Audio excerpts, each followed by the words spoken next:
Daily Bible reading, Acts chapter 7, verse 30, through chapter 8, verse 4.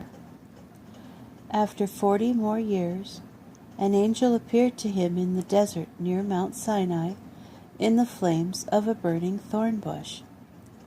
When Moshe saw this, he was amazed at the sight, and as he approached to get a better look, there came the voice of Adonai. I am the God of your fathers, the God of Abraham, Yitzchak, and Yaakov. But Moshe trembled with fear and didn't dare to look. Adonai said to him, Take off your sandals, because the place where you are standing is holy ground. I have clearly seen how my people are being oppressed in Egypt. I have heard their cry, and I have come down to rescue them. And now I will send you to Egypt. This Moshe, whom they rejected, saying, Who made you a ruler and a judge? Is the very one whom God sent as both ruler and ransomer by means of the angel that appeared to him in the thorn bush. This man led them out, performing miracles and signs in Egypt, at the Red Sea and in the wilderness for 40 years. This is the Moshe who said to the people of Israel, God will raise up a prophet like me from among your brothers.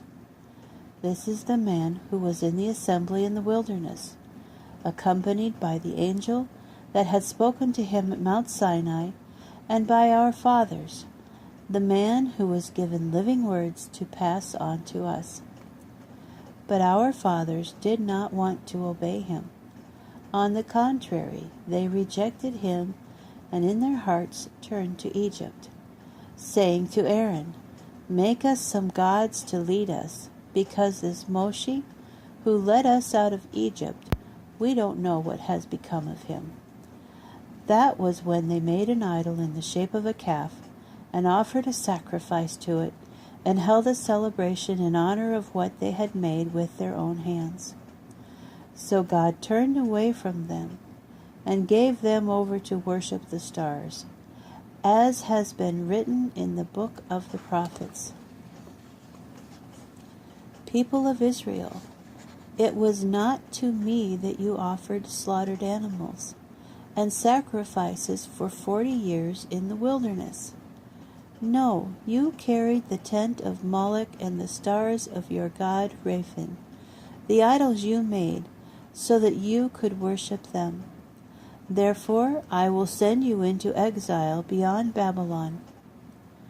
Our fathers had the tent of witness in the wilderness. It had been made just as God, who spoke to Moshe, had ordered it made, according to the pattern Moshe had seen. Later on, our fathers who had received it brought it in with Yahshua when they took the land away from the nations that God drove out before them.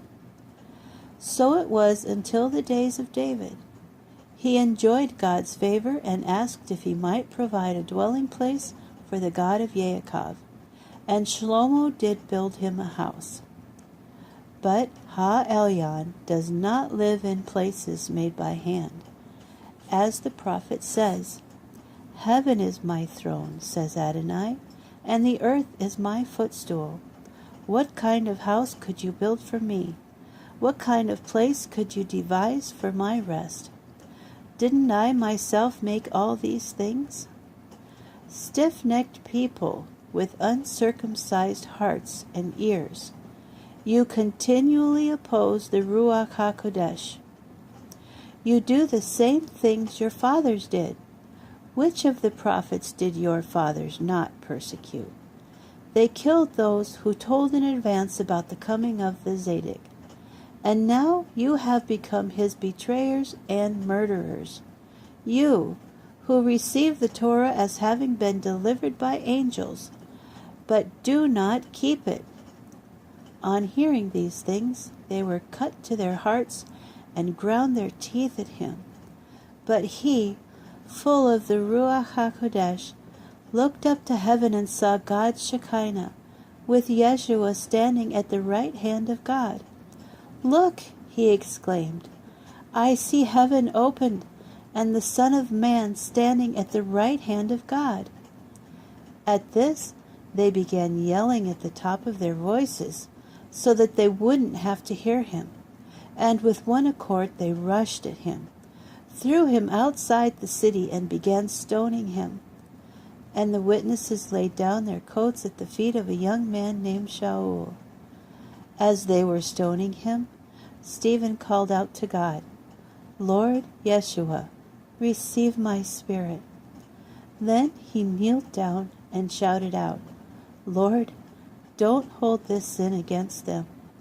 With that he died, and Shaul gave his approval to his murder.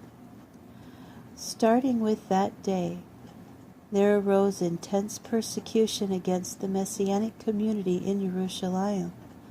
All but the emissaries were scattered throughout the regions of Yehuda and Shomron. Some godly men buried Stephen and mourned him deeply, but Shaul set out to destroy the Messianic community.